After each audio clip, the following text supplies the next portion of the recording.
welcome back to Cliffieland. This is week number 23 on our second attempt to cook the food of every country in the world, and tonight we're up to the nation of Botswana. Botswana is a landlocked nation located in southern Africa, surrounded by South Africa, Zimbabwe, and Namibia, and an important cultural tradition in Botswana is beef. It was even once on the money. Usually eating beef is reserved for special occasions since it isn't that easily available on a regular basis in Botswana. Tonight we're going to be cooking the same three dishes we did last time around, and those are Bogobe, which is a sorghum porridge. That one's going to involve some prep work a few days ahead of time. Seswaa, which is a shredded beef, and Morogo, or amaranth greens, also known as Callaloo in the Caribbean. Since these are the same dishes we did last time, let's take a look and see how things went then.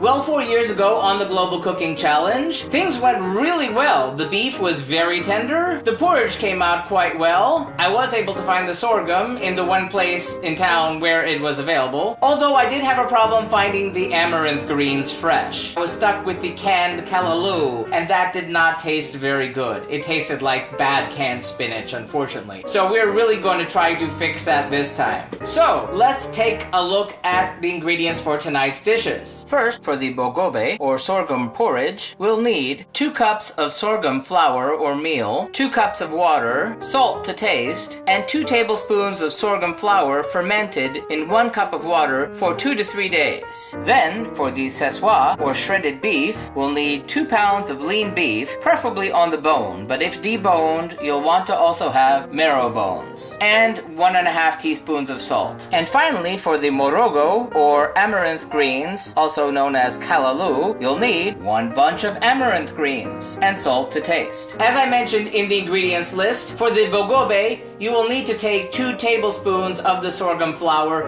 put them in 1 cup of water, and just let it sit in a warm place, uncovered, for 2 to 3 days to allow the natural yeast in the ear to allow it to start to foam and create a reaction. So that does it. The shortest ingredient list so far on the challenge, and probably for the entire adventure. Well, let's get cooking.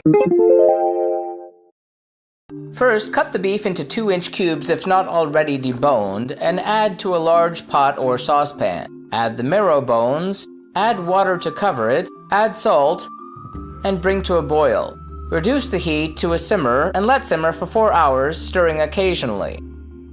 Remove the meat, remove the bones, reserve the marrow and discard the bones, and with a pestle or anything else, pound and shred the beef. Return the beef to the pot, add the marrow, turn the heat to medium and let reduce and fry. Add the fermented sorghum to a pot, add water, bring to a boil, and slowly whisk in the sorghum flour or meal. Reduce the heat and stir constantly until you have a stiff porridge. Add salt as needed. The porridge is ready when hot and a spoon stands up on its own. Bring a pot of salted water to a boil. Add the greens. Stir and boil for 2 minutes. Plate servings of the beef. Drain the greens and set them aside. Plate servings of the porridge. Plate servings of the greens, and serve hot.